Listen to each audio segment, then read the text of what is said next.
Hello and welcome to the Scholar Progenium.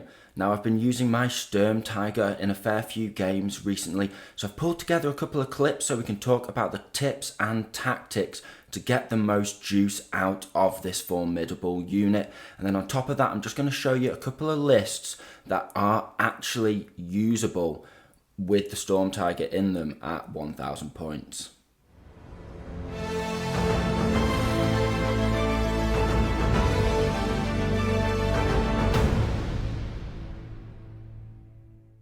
Now before we go any further, we'll have a quick glance over the history of the Sturmtiger. Now it was developed by Germany during the later stages of World War II, and its design was based on the chassis of the Tiger I heavy tank. The primary purpose of the Sturmtiger was, of course, to provide direct fire support for infantry in urban combat, and we'll be talking a little bit about that when we get into the tactics later. Now, the most distinctive feature of this unit is, of course, its massive 380mm rocket-propelled mortar. This artillery piece was originally designated to use on ships and was adapted for the Sturmtiger on land. Now, the mortar had a short barrel but fired a huge, devastating shell, and I found out when researching this video that it actually had a shaped charge round available for it, as well as, of course, the famous high explosive 380mm rocket propelled mortar shell. Now, the development and production of the Sturmtiger, of course, faced many challenges, not least of which were the scarcity of resources and the complexity of each individual vehicle. And now we don't know exactly how many were built, but it was probably between 18 to 21 in total across the war. Now the Sturmtiger, it only saw limited action, but two primary battles you might want to look into was the battle for Goldap and the battle for Aachen. And its heavy armour and powerful armament meant that it was actually a very effective unit in those battles that it took part in. Very fascinating to dive into those. Now, the Sturmtiger's immense weight, it was over 65 tons. Just meant that when it was stacked up with ammunition on top of that, it was very slow and logistically extremely difficult to get into the front lines. You have to ship this thing around on trains, and because of Allied bombing and that kind of thing, it just meant that it was very vulnerable. And if it was trying to move itself around, then of course it's going to be vulnerable to Allied air attacks. When this guy was fighting, then the Allies, both on the eastern and western fronts, certainly had air dominance. So despite its limited impact on the outcome of the war, though, it is of course a very famous weapon and extremely fun to use in your games of bolt action, and also surprisingly effective, which we'll talk about now. Now, before we get into the rules themselves, cards on the table, those of you who are eagle-eyed will have noticed that this is not precisely a Sturmtiger model. It is in fact a Jagdtiger chassis with the long barrel removed. Now, the reason for this is I actually didn't buy this tank. I won it at a tournament. I went to an event, I took my Brits, and I took the 17-pounder for a bit of fun. And then I actually ended up knocking out, I think, 4 tanks over the course of 3 games. And the Jagdtiger was the prize for the tank hunter kill, you know, the most tank kills in the tournament, so to speak. So I wanted to get the unit out. Obviously, it's a really cool, massive tank. But I thought, whilst I've got the big chassis, you know, it's close enough. And so far in the games that I've played with it, none of my opponents have had, you know, any problem with it. They're just happy to see such an epic and unique vehicle on the table and to sort of have a cool game with it. So far, no complaints. Obviously, if you think differently, feel free to lambast me in the comments down below. But I just wanted to point that out for the sake of argument. But I'm, you know, almost certainly going to invest in one of these guys properly, because the model is super cool and the unit's effective. It's, yeah, definitely worth taking here and there. Now let's take a look at the rules for this formidable beast. Now, you can take a standard Sturmtiger, or you can take one with a fuel shortage. Now, the standard Sturmtiger is available at inexperienced for 384 points, and for regular for 480 points, which is essentially half of your army at 1,000 points. So with that jaw-dropping price point, we're going to have to look at the fuel shortage version of the vehicle. Now this comes in at a much more reasonable 346 points for inexperienced and 432 points for regular. And that little bit of a difference on the regular price point means that you can get in an extra 50 point dice unit, which can really make the difference when you're incorporating this unit into a wider list. And we'll talk about the tactics in more depth in a second, but I will just say now that this is one of the few vehicles that I would consider taking inexperienced. You see, this tank, with it being armor 11 plus, is actually immune to a lot of pins that other tanks would otherwise take. So essentially, anti-tank rifles, light anti-tank guns, so on and so forth. So it's going to accumulate fewer pins, which means it's probably going to be able to activate more often without having any pins on it, without having to take an order check.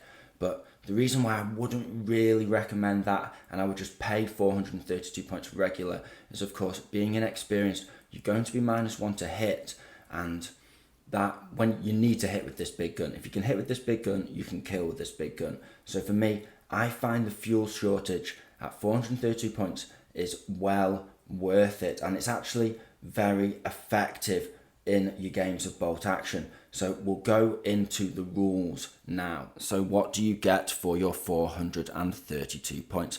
Well, being an armor 11 chassis, you'll be able to straight up ignore small anti-tank weapons. So light anti-tank guns are just going to bounce off the front armor. They can't even damage it or glance it. Medium anti-tank guns from over half range, it's the same situation. They simply cannot even put a pin on your front armor. And then on the side, they're glancing on 6s. A light anti-tank gun, if it's over 24-inch range, it cannot even glance you on a 6. So you can ignore side armor shots from light anti-tank guns as soon as you're over half range on them. So that is absolutely incredible. Now let's get onto that all-important weapons loadout and what a loadout it is. Now, of course, it's got an MMG forward-facing in the hull, and that's good to put out a pin. But even if you killed with every shot, you're not even scratching the paint in terms of the amount of points this guy's cost you. So that's not really what this vehicle's all about. It is, of course, the forward-facing heavy howitzer, which is the rocket mortar that the vehicle, the Sturmtiger, is so famous for. And that is a 4-inch template. It's D6 pins, and it's a +4 pen value, which, let me tell you, is really, really powerful when combined with its special rules that we'll talk about in a second.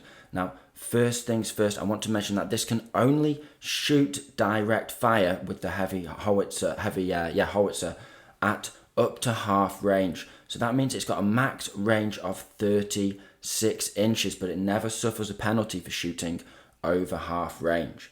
Now, it can shoot indirectly, and it can shoot that indirect shot from 36 out to 84 inches. So this guy can hit anything on the board from wherever he is if you can see it. However, you don't want to use that, because if you're trying to hit on a 6, if that's your best shot with the Sturmtiger, then you are in serious trouble. You need to be maximizing his chances to hit, and we'll be talking about that when we get into the tactics in a moment. But first of all, let's look at the special rules of this rocket mortar in more detail. So not only is it treated as a heavy howitzer and cannot fire long range, but it also re-rolls all dice that fail to score damage for the blast, as well as the D6 for the number of pin markers, which you shouldn't forget. And in the clips that I'll show you in a second and where we break it down, I'm going to point out where I went wrong and rules I've messed up, as well as the tactics and so on and so forth, so you guys can see how this tank really works, because it is actually quite a tricky and complicated tank to use. It's not just like, aha, brr, drive forward, boom. You've got more to it. So we'll go into that in more detail. That's why I want to show you clips.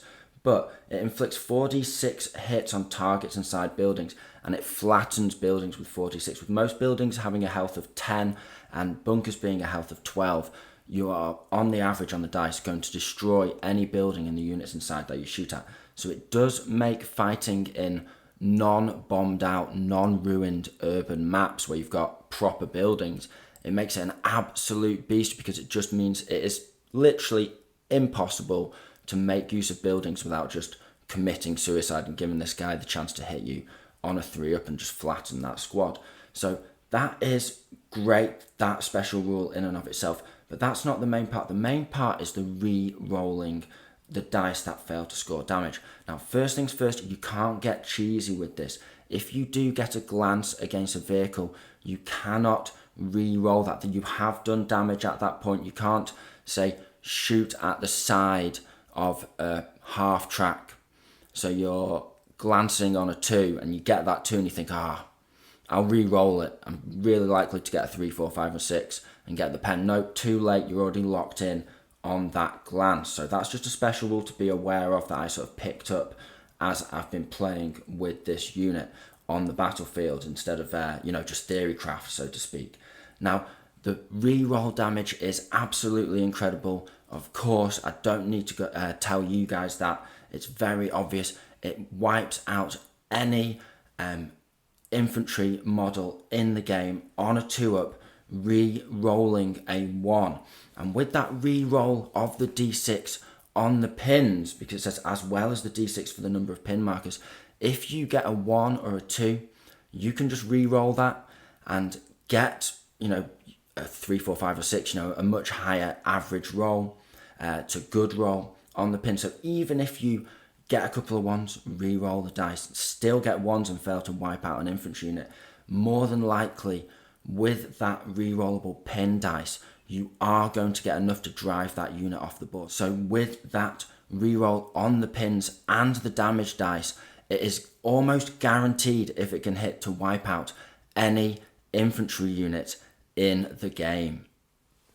Now, we've already spoken a little bit about anti-armor capabilities, but let's deep dive into that now. So with a +4 pen, you can of course damage up to heavy tanks, armor 10 plus, on the front arm. You can at least get a glance, and with that re-rollable pin, then getting a glance, even though it's unlikely on a 6, is almost guaranteed to knock that tank out for a couple of turns at the very least. On top of that, most of the time in the meta, the best tanks in the meta are of course armor 8 light tanks and armor 7 armored cars, and armor 8 armored cars as well.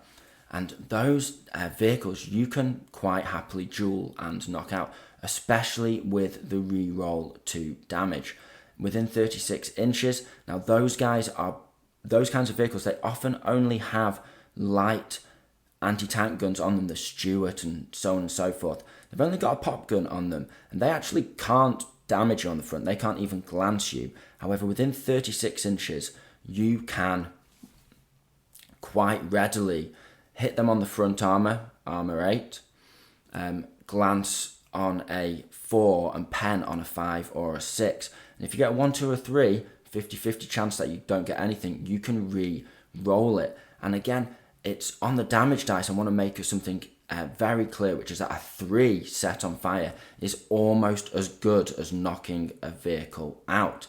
Because of course, with that d6 pins re-rolling, you're more than likely going to get at least 3 pins on a vehicle. An extra pin if you set it on fire means your standard regular vehicle will need to roll a 5 or lower to put out the fire and not be knocked out. So essentially, if you get a pen, you are almost certainly going to knock a vehicle out on a 3, 4, 5 or 6. So in my experience, it's even more effective than it looks on paper. Those fires, setting vehicles on fire is a really sort of common way to knock them out with that massive pin stack. On top of this, it means that you can actually knock vehicles out quite reliably on a glance. If you get that glance, yes, you can't re-roll the damage dice to try and get a pen, but if you get the glance and you get a 6, again, you are going to set that vehicle on fire with a -3 result. And that fire, again, you're doing just the same amount of pins, D6 re-rollable. And if you get 3 or 4 pins, again, you are going to cause them, probably, more than likely, odds on, to burn up, and this crew have to abandon the vehicle. So it's even dangerous and capable of knocking vehicles out on a glance. It's absolutely insane. When you get this bad boy on the table and you start playing with him, you see just how many different sort of soft elements there are to him that make him so ridiculously powerful, and just really, really fun to use. Just an unstoppable rampages all the way. Even with the fuel shortage, you've just got to be careful. So with that, let's look at a couple of clips of me playing with the Sturmtiger in my battle reports, and then we will have an analysis of what went on in those clips. We're going for another shot on the Ziz here. It's a 5 to hit. The other squads are on ambush, so they can just go down. So it is what it is. Small target, soft cover. Yes, it is a hit. So it's going to be 2s with a re-roll. We did get 1-1. And it turns into a 6. So the Ziz is dead. Now, in this first clip, we see the Sturmtiger dueling with a medium field gun, the famous Ziz 3 for the Soviets. Now, if you get into the narrow window between 30 and 36 inches with a medium field gun, you can actually shell that with impunity, because you are over their 60-inch, their 30-inch half range. And therefore, they can't even glance the front armour 11 plus casement. However, you can shell them, and even if you miss with the first shot, with the second shot, you'll wipe them out. And another thing I want to point out here is this Ziz had been knocked down to a 2-man crew by another previous shot in the match. However, artillery pieces do not get the benefit of small target, and so therefore I was actually going to be hitting on a 4. So if a field gun's in soft cover, you are going to hit them on 4s, and you are going to knock them out, as we saw there. Even though I got a little unlucky and I got a 1 on the first to wound roll, the re-roll came through and wiped it out. It didn't even need to scare them off with pins. However, this gives me cover through this hill against the Stug, whereas he is in the open. I actually see his Under Armour, and so hopefully that'll give me a bit of luck. So he's forced me to duel here. I didn't want to have to do it. I wanted to bully infantry all game, but this is what we're doing. Don't know if I'm within 36, but I'm going to put the LMG on these sissies here. Try and keep them really suppressed. Do you want to go down with them? Ooh, tough choice. I will go down. Yeah, we'll go down. Try and keep them alive. Okay, so we'll measure it up and see what we've done. Moved with the tank, so we have to do a fuel check. Is he stuck there on a 1? No, he's got fuel. That would have been a hit if I'd saved that dice. We've got to do it in order. Appease the dice gods. Right, now it is a 4 to hit. We're 35 inches away. So he is in half range as well. So it's going to be an easy shot back. Need this to hit. Yes, we have got a hit. So that will be D6 pins. I'll do that in a second. So it's pen 4. Your armor 5 on the front. So it's a 5 to glance. It's a 6 to pen, but I can re-roll it. It is a glance. I'm going to keep the glance. I'm not going to re-roll the damage dice. Okay. So the result is this dice -3 on the damage table. He slung a big explosive shot. He's definitely done something. It is a 6, so that set him on fire. -3, set on fire. Okay, so we'll also do the D6 pins. This could be big. If I get a big pin roll here, this could make this putting out the fire very difficult. Okay, it's only 1 extra pin, and then we'll do the fire pins, and we're back into 4x6s on the machine gun. He went down with the sissy, yet failed that. And then he needs to pass an order check on a 7 with that Stug to try and put the fire out. He does pass it, but he goes down.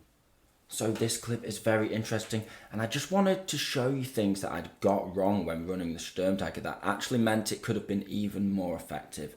than it was. So in this clip, the first thing I want to say is that I forgot to re-roll the D6 pin. So when I only got one pin on the Stug, even though I'd got lucky and set it on fire there, and it gets an extra pin for being set on fire, so that's 2 pins, but it could have been re-rolled, could have easily gone to 4 pins if I'd rolled a 3, 5 pins if I'd rolled a 4. That's just an average roll. You can even get 7 pins with a fire and a 6.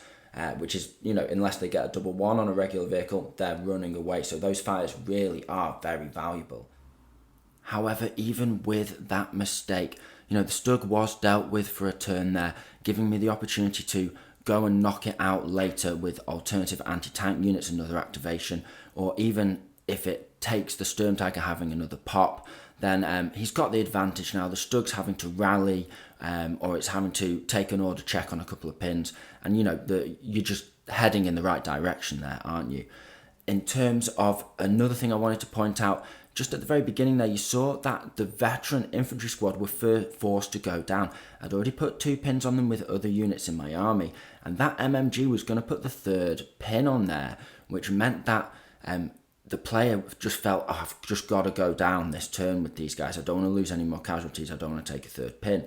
So he can be suppressing multiple units in one turn and really act as a linchpin. And this next clip really sort of reinforces that point. Still this turn, I was thinking of just racing up the board over here. But first of all, I think I need to crack these units. So it's going to be an LMG into this squad. Will's not going down. And then he's putting the shell into these guys. So it's going to be a 4 to hit them. And it's going to be they're in soft cover. Small target 5s to hit them. Okay. So, big shot first, needing a 4 because you got back into the cover with that dash after the assault. Come on now. Yes, we get the hit. Well, that's going to be all of them, for sure. How many are there? 1, 2, 3, 4, 5, 6. So it's a heavy howitzer shot. So it's 2s to kill the veterans with a re-roll because of the Sturmtiger special rule, devastating. So we did get 2 1s there, but we get to re-roll them. So normally that would be surviving, and they still survive. 1 guy left, covered in blood, body parts, mud and splinters.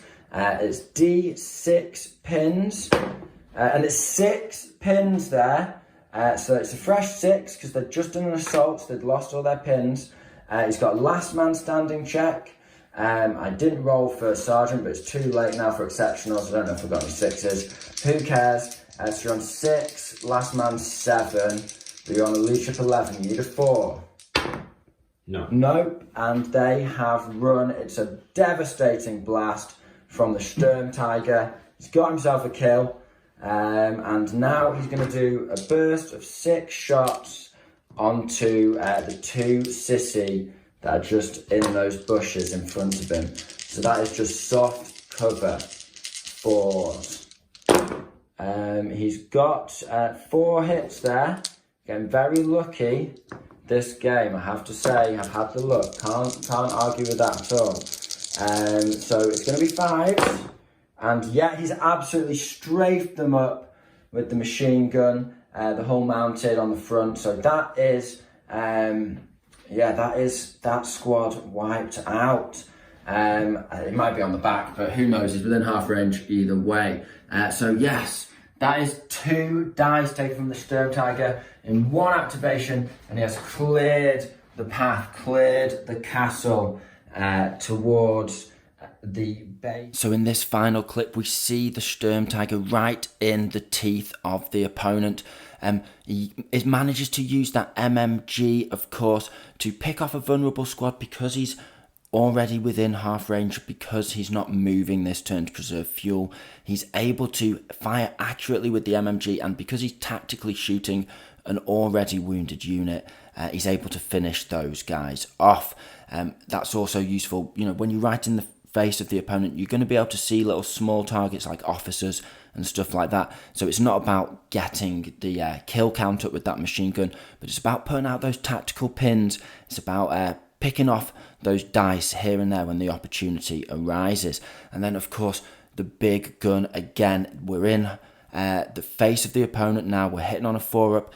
Because we're shooting down a flank, that is one thing to seriously take note of from this clip. Advancing down a flank with the 36-inch range is quite useful because you can often even shoot behind cover. If you do a roll and a pivot and sort of shoot down at a certain angle, you can even be shooting units that are in the open, and once you're in position you can hit them on 3s, and that's what this unit's all about, guaranteeing those hits. And when you get those hits, as you've seen, you are knocking those units out. And again, we see in action the effectiveness of the layers of rules that really integrate together well on the Sturmtiger. The reroll damage there, we got 2 1s, we rerolled it, we still got a 1, which could have easily left that unit on the board, but instead we got a 6 on the pins, which is really great in itself. And if I hadn't have got that 6 first time, I could have re-rolled it, still got a massive number of pins, and we drove that unit off the board. And that ultimately led the Sturmtiger to take out 2 units in 1 activation. And late game, that is certainly something the Sturmtiger can do. So we're going to sort of have a look at some overall tips now that we've seen the Sturmtiger in action. So tip number 1 is conserve that fuel, but don't be afraid to ride the Tiger. And what I mean by that is each time you move this vehicle, you have to be happy with it still being effective if it's stuck in place after that move for the remainder of the game. So early on, you want to be quite central and you want to be taking those wide angles if you're turning at all, or making sure you're keeping a couple of objectives in line of sight, or the enemy's table quarter in line of sight, depending on the mission. Just be mindful, keep your eye on the prize, and don't forget those objectives even with your first couple of maneuvers, because if you run out of fuel, you're going to need them to still carry the army for the rest of the game. So he better be in a good spot every time you place him. Next top tip is to always shoot for the 4-up. Even if you're shooting at smaller units, this guy's strength is in taking dice out of the bag.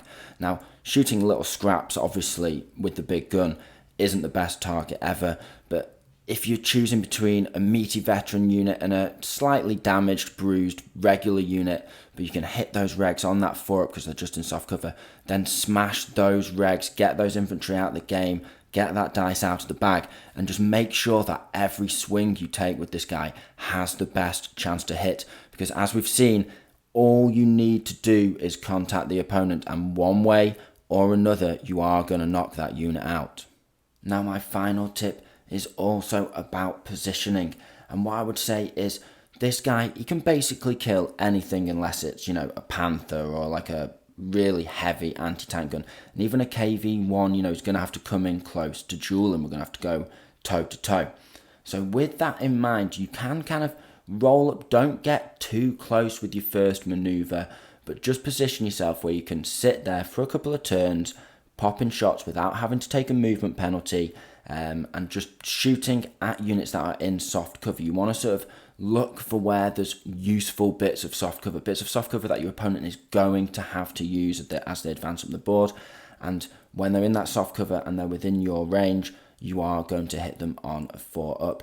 Make sure that you're not shooting at units that can go down and make it to go to a 6. Again, you're always wanting to guarantee those hits. But yeah, just be early turn, positioning to kind of survey the battlefield and make any useful bits of terrain that the opponent might advance up just totally unusable, and punish any unit that dares to set foot within 36 inches.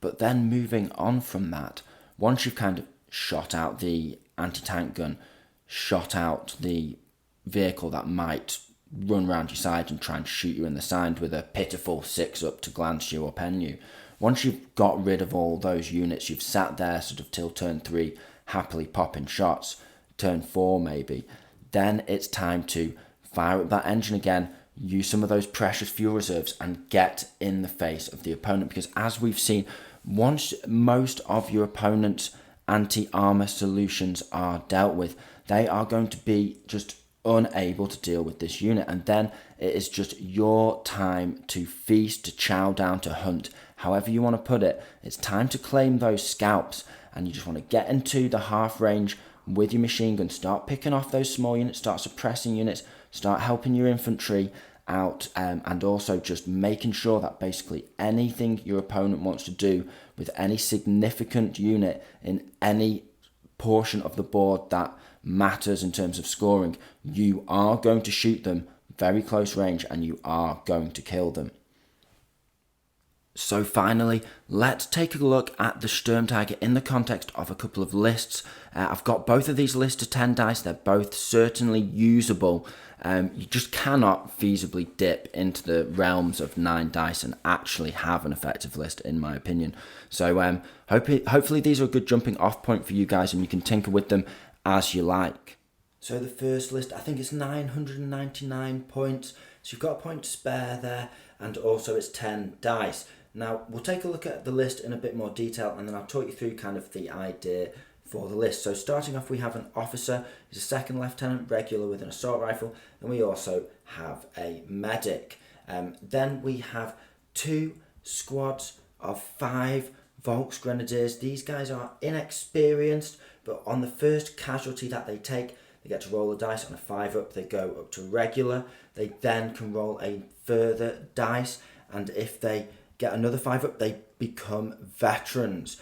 Unlikely, but it can happen every so often. You also have 5 assault rifles per squad. We then have another squad of inexperienced, this time Hitler Youth. Now, the Hitler Youth are an interesting squad. They're the same as the Volksgrenadiers.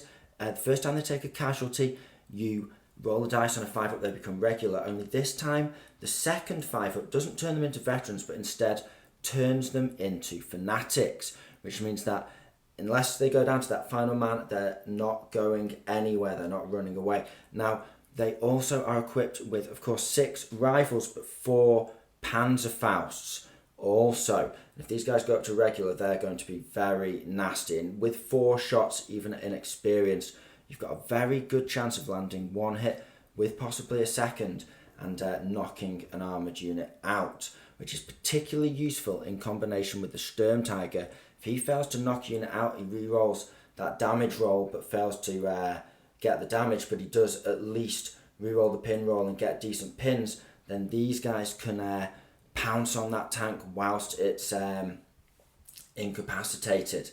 To back up the inexperienced infantry, we also have 2 squads of 7 veterans. These are all armed, 5 of them with rifles and 2 with assault rifles in each squad, just to give a little bit of tough fighter if they get into close combat, and a little bit of extra firepower when they get into 18-inch range.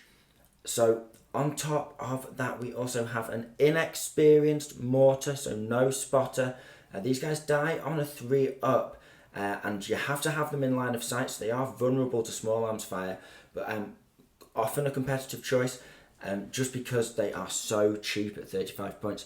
We then have an inexperienced Nebelwerfer. Now, the Nebelwerfer can't take a spotter, so inexperience just makes these guys vulnerable, and they will probably be picked off relatively quickly, but hopefully you can just ride the tiger, so to speak, and sling off a good few bursts and disrupt your opponent's deployments enough with them just being present in the game that he has a decent impact for his points. And of course, then we have the Sturmtiger. Now, why have I picked this combination of units? Well, first of all, the medic isn't auto-include by any means. If you can find 5 points somewhere in the list, you could easily swap him out for an inexperienced machine gun and just have a little pin machine that keeps slinging out those pins, which will combine really well with your inexperienced infantry, just to give them that extra cover as they get into place. In terms of the Volksgrenadier squads, you would really like, if you were going to swap things up, to take an extra man with a rifle, just so that first casualty that triggers their potential upgrade doesn't cost you an assault rifle. But with only 5 inexperienced guys, they're quite vulnerable, and even if 5 regulars are quite vulnerable, even if they upgrade. But with the assault rifles, they can put out a hail of fire, so they're really useful defensive units that can hold an objective, and they can dodge, duck, dip, dive and dodge up the board to take an objective with the help of the veterans. and they can really add some close range fire support, making it hard to assault them and take them off the objective. Now, if you combine that with the 2 veteran squads, these guys, they're a bit tougher. We've gone for cheap veteran squads, and you could easily swap out the assault rifles, trade out a couple of points here and there, give them an LMG. 1 assault rifle and 1 veteran would trade it out, would take them close to an LMG.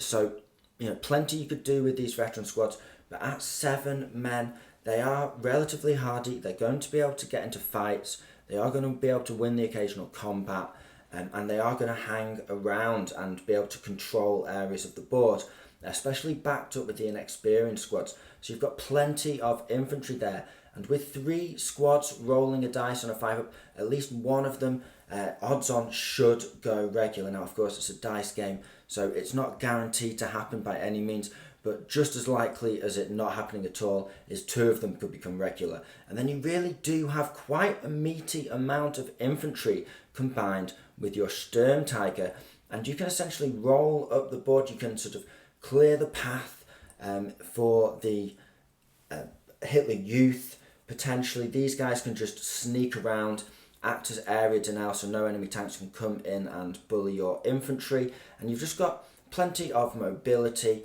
You've got plenty of infantry to take objectives, and you're just kind of rolling those dice. You're saying to yourself, I've got the Sturmtiger, I'm going a bit crazy here. Why not have loads of units that can just do a big swing out of nowhere? These guys can upgrade to veteran.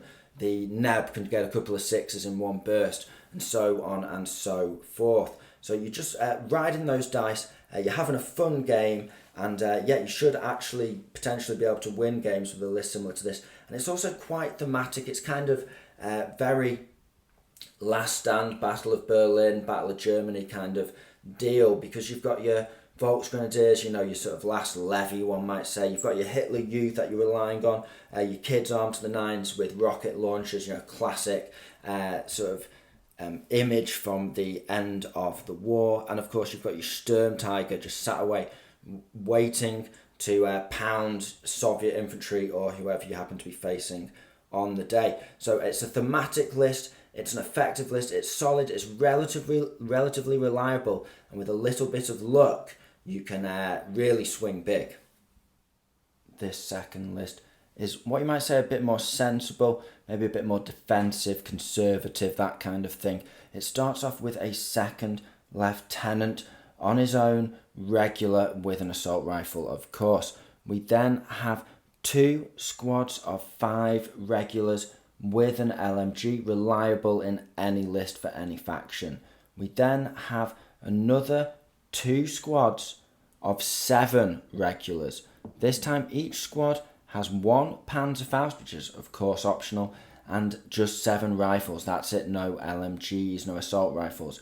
It's rounded out with a 5th squad of infantry, 6 inexperienced Hitler Youth, this time with only 3 Panzerfaust, so a little less reliable. You could easily swap one of the members of the squad out for an extra Faust and just have 1 ablative wound. 3 is probably unnecessary, although you've got to remember that they can just perform as normal 6-man infantry squad with rifles, even if they don't get to use those Fausts. But with Fausts in the 2 larger regular squads, they can kind of operate on their own with a little bit of insurance, and the Hitler Youth have the time to reposition. They can also sort of tail the tank a bit more, so if any opposing armour tries to get in close on his sides to glance him or even potentially pen him, then these guys are ready to dash up and counterattack. So yeah, you've got it's not as aggressive as the other list, but it's got the ability to put out pins. It's got a lot more survivability built into it, and plenty of anti-armour insurance, which lets your Sturmtiger focus on more infantry and support units. Speaking of which, we have a regular mortar, medium, this time with a spotter. Just means he's, again, that bit more reliable. He can hide behind cover, stay safe, and drop those shots all game. We have a regular Nebelwerfer, so the opponent's going to have to put some serious Daka into him to knock out all 4 crew. Of course, it doesn't mind shooting with just 1 crew. It suffers no ill effects without a loader, just simply because it always hits on 6s. So yeah, they're going to have to actually put some effort into knocking that out, and it'll get a few decent bursts out of it. We then have an MMG, but mounted on a motorcycle with sidecar. Now this is an interesting little unit for 40 points. He can dash around, he's a wheeled vehicle. He's of course soft skinned, but with a medium machine gun he puts out a lot of firepower for 40 points, and he's regular, so if you bring him on from reserve he's more reliable, he's not going to get lost off the map and that kind of thing. And then finally we have the Sturmtiger. Now on this list he's probably going to have to do a bit more heavy lifting. You've got less capacity to put out blasts of fire with this list compared to the first one, but again, this list is probably a lot more reliable than the first list for taking ground or holding it. So you might find yourself falling somewhere between the two, maybe just a couple of inexperienced squads, a regular squad, a couple of veteran squads, or maybe just one veteran squad, but a bit more heavily equipped than I've presented here. One regular squad to back them up, and then plenty of inexperienced to sort of roll those dice and find out what happens. So you've got plenty to build on there. These are just baseline lists, by no means the final draft. But I hope I've presented here that you can really get quite a lot of different variety. You can get some effective lists with plenty of boots on the ground, and you're not sort of just scraping along with 3 dice and a Sturmtiger and a couple of scraps of infantry. You can actually take the asset. You might have to go without a sniper, go without this, that and the other. We've not got any flamethrowers in the list or anything like that, but again, you could swap out the veterans to pioneers. There's plenty of options. So yeah, you can run 10 dice, you can have decent units, you can have decent boots on the ground. The Sturmtiger certainly can be part of an effective wider list, and hopefully with the tips that I've spoken about and demonstrated in the clips earlier, you've got a lot to think about there. Maybe you'll consider taking a Sturmtiger out to play yourself. So remember guys, if you've enjoyed the video today, hit that like button and subscribe if you haven't already. It really helps the channel. And also, if you love what we do over here, consider joining as a member. It's less than £2 a month, and it just helps increase the quality of our videos. So with all that being said, I really hope you've enjoyed the video today. Hope you found it interesting and entertaining. This has been the Scholar Progenium. Thank you very much for your time. Goodbye.